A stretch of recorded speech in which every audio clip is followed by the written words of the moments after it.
रमज़ान में time save और घर को साफ रखने के लिए रोज़ 15 से 20 मिनट की स्मॉल हैबिट्स को अपनाएं और इबादत के लिए टाइम सेव करें। देखिए, रमज़ान आने वाला है और मैं नहीं चाहती कि पूरा महीना सिर्फ क्लीनिंग और घर मैनेज करने में निकल जाए।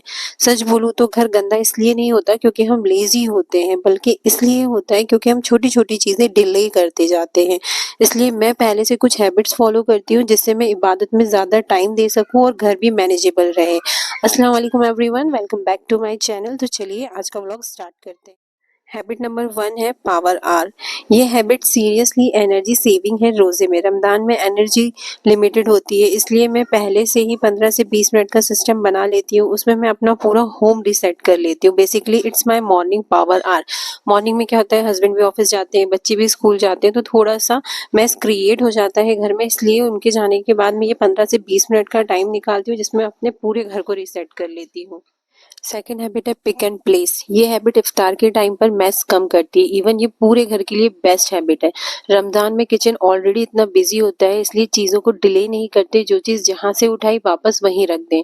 और कुछ भी कटिंग चॉपिंग करते टाइम जो भी वेस्ट निकले उसे काउंटर टॉप पर नहीं, बल्कि अलग से उसके लिए एक प्लेट या बास्केट रखें, उसमें इकट्ठा करें और फिर उसे डिस्कार्ड कर दें।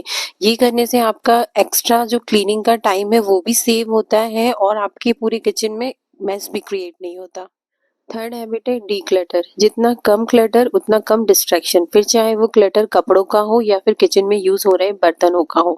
मैं रमजान में ये चीज फॉलो करती हूँ कि जो जुमे का दिन होता है, मैं कोशिश करती हूँ कि जो पहला जुम्मा होता है और अलविदा वाला जुम्मा होता है और बीच में भी जो जुमे पड़ते हैं, तो उसमें मैं जितना हो सके साफ सुथरे और नए कपड़े पहनने की कोशिश करती हूँ। तो मैंने अभी से अपना कपड़ों का क्लटर अलग कर दिया है। जो भी कपड़े मुझे रमजान के टाइम पर पहनना है, जो कि बिल्कुल कंफर्टेबल हो और सुकून के कपड़े हों, उनको मैंने अभी एक तरफ कर दिए हैं। बिल्कुल उसी तरीके से किचन में भी मुझे जो बर्तन रमज़ान में यूज़ करना है अपनी कुकिंग के लिए और इफ्तार के टाइम सर्व करने के लिए, वो सब मैंने अलग करके अभी से रख दिए हैं।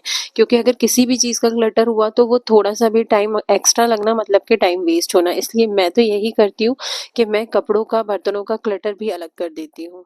फोर्थ हैबिट है फिक्स्ड चोर रूटीन। अगर आपके घर के कामों का एक फिक्स्ड रूटीन होगा ना, तो आपका टाइम बहुत ज़्यादा सेव हो जाएगा और आपको इबादत के लिए टाइम भी मिल जाएगा। अगर लॉन्ड्री करना है तो अल्टरनेट डेज पे करिए, डेली नहीं। ठीक है, अगर बाथरूम क्लीनिंग करना है तो उसका भी एक फिक्स्ड रूटीन बनाइए। घर के कामों का जब आप फिक्स्ड रूटीन बनाते हैं ना, तो आपका बहुत ज़्यादा टाइम सेव हो जाता है। सेम चीज़ आपको रमज़ान में करना है। हर एक काम का अपना फिक्स्ड रूटीन बनाना है और उसी को फॉलो करना है। ऐसा करने से आपका टाइम भी बचेगा और आप इबादत में ज़्यादा टाइम दे पाएंगे। पिछली भी जो मैंने आप लोगों के साथ 3 हैबिट्स शेयर किए ना, उसको भी आप फॉलो करेंगे तो आप देखना आपका कितना टाइम सेव हो जाएगा और कितना रिलैक्स आपके रमज़ान जाएंगे। और एक और बहुत इंपॉर्टेंट चीज़ आपका टाइम सेव करने के लिए कि आप इफ्तार में जो भी आपको डिशेस बनानी है ना, उसकी लिस्ट अभी से प्रिपेयर कर लीजिए।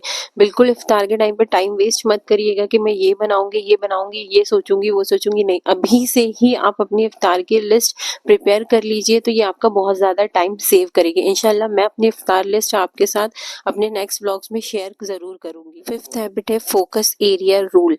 रमज़ान के टाइम पे पूरे घर को क्लीन रखना एक बहुत बड़ा टास्क बन जाता है, इसलिए कोशिश करें कि जो फोकस एरिया है उसको क्लीन रखें। फोकस एरिया मीन्स जैसे कि ड्राइंग रूम में सोफा हो गया, डाइनिंग एरिया में डाइनिंग हो गया, बेडरूम में बेड हो गया। इन चीज़ों को क्लीन रखें। हर रूम का एक फोकस एरिया बनाए, उसे क्लीन रखें। ये एक इंस्टेंट बूस्ट देता है सफाई को। अगर वो एक फोकस एरिया जो है वो क्लीन रहेगा ना, तो ऑटोमेटिकली आपको फील होगा कि आपका पूरा एरिया जो है वो क्लीन है। इसलिए हर रूम का, हर जगह का एक फोकस एरिया बनाइए और उसको क्लीन रखने की कोशिश करिए। और उसको क्लीन रखने में आपको मैक्स टू मैक्स 3 मिनट से ज्यादा नहीं लगेंगे। सिक्स्थ हैबिट है किचन रीसेट। क्लीन किचन का मतलब है सहरी और इफ्तार दोनों का इजी हो जाना। इसलिए रात के टाइम पे किचन का रीसेट रूटीन जरूर फॉलो करें। मैं आप लोगों के साथ आने वाले व्लॉग्स में शेयर करने वाली हूँ कि इफ्तार के बाद आप कौन सा किचन रूटीन फॉलो कर सकते हैं जिसकी हेल्प से आपकी सहरी बहुत ईजी हो जाए और आपका किचन भी बिल्कुल नीट एंड क्लीन रहे। और अगर दे देती हूँ कि इफ्तार के बाद या डिनर के बाद रमजान में 2 चीजें जरूर फॉलो करें। एक तो जितनी भी चीजें बच गई हैं उन सबको छोटे कंटेनर में करके फ्रिज में स्टोर कर दें, एंड सेकेंडली अपने काउंटर टॉप को हमेशा क्लीन करके रखें। मैंने अपने चैनल पे ऑलरेडी आप लोगों के साथ 20 habits for clean kitchen share की हुई है। अगर आपने अभी तक वो वीडियो नहीं देखा है तो मैं नीचे डिस्क्रिप्शन में लिंक दे दूंगी, उसको चेकआउट ज़रूर करें, वो भी आपके लिए बहुत ज़्यादा हेल्पफुल रहेगा। नेक्स्ट मैंने मुस्लिम हाउसवाइफ का नाइट रूटीन भी शेयर किया है, उस वीडियो का भी लिंक मैं आपको डिस्क्रिप्शन में दे दूंगी, उसे भी चेकआउट ज़रूर करें। ये दोनों ही वीडियोज़ आपको रमज़ान के टाइम पर बहुत ज़्यादा हेल्पफुल रहेंगे अगर आप उन चीज़ों को फॉलो करती हैं तो। सेवन्थ हैबिट है प्लेस फॉर एवरी आइटम। देखिए रमजान के टाइम पे हमारा शेड्यूल ऑलरेडी इतना बिजी होता है कि हमारे पास किसी भी चीज को ढूंढने का टाइम नहीं होता, इसलिए हर आइटम की अपनी एक जगह बनाए और अगर पॉसिबल हो तो उसके ऊपर लेबल लगा दे। जैसे कि किचन में रमजान में ऐसा होता है कि घर के और भी लोग होते हैं जो हमारी हेल्प कर रहे होते हैं, लेकिन वो किचन के इसलिए इतने यूज टू नहीं होते, तो उनको पता नहीं होता है कि कौन सी चीज कहाँ रखी है, इसलिए और कई बार हम खुद भी भूल जाते हैं। इसलिए कोशिश करिए कि जो कंटेनर्स हैं उनमें जो भी चीज रखी है उस पे उसका नाम लिख दें।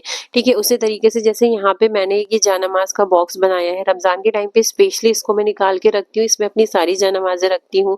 और ये दो छोटे छोटे से कंटेनर्स है ऑर्गेनाइजर, इसके अंदर एक में मैंने टोपियां रखी है और एक में तस्बीह रखी है। इसलिए कोशिश करें कि हर छोटी से छोटी चीज की अपनी एक जगह हो, अपना एक ऑर्गेनाइजर हो। And I am so sorry, आज मेरी आवाज इतनी लड़खड़ा रही है, एक्चुअली मुझे शदीद किस्म का जुकाम हुआ है, मेरी आवाज निकल भी नहीं पा रही है, फिर भी मैं कोशिश करके रिकॉर्ड कर रही हूँ, वॉइस ओवर कर रही हूँ। इसलिए प्लीज अगर मेरी वॉइस थोड़ी भी अनोइंग लग रही है तो मुझे इस चीज के लिए माफ करिए, थोड़ा सा एडजस्ट कर लीजिए। इंशाल्लाह जब मैं अच्छी हो जाऊंगी तो फिर मैं नॉर्मल वॉइस में भी वॉइस वीडियोस डालूंगी। Self cleaning and self care. जब हम खुद क्लीन और फ्रेश होते हैं ना तो इबादत में भी बहुत दिल लगता है, इसलिए कंफर्टेबल साफ कपड़े पहने और अपनी क्लीनिंग का खास ख्याल रखें। रमजान सिर्फ खाना और रूटीन का नहीं होता बल्कि सुकून का महीना होता है, और सुकून तब आता है जब हम अपना घर और अपना दिमाग दोनों ही सॉर्टेड रखते हैं। और दिन भर काम करने के बाद हम थक जाते हैं, रमजान में हम इबादतें बढ़ा देते हैं तो कई बार हमारे पैरों में भी थोड़ी सी तकलीफ होती है, तो इसलिए रात में अपने फीट की केयर जरूर करें, क्योंकि आफ्टर 30+ हम लेडीज को थोड़ी बहुत प्रॉब्लम्स होती है। इसलिए जब आप सबका ख्याल रखती हैं तो अपना भी ख्याल जरूर रखें। और अगर आज का ब्लॉग अच्छा लगा हो तो मेरे चैनल को सब्सक्राइब कर लें, वीडियो को लाइक करें, कमेंट करें और दूसरों के साथ शेयर करना ना भूलें। अल्लाह हाफिज।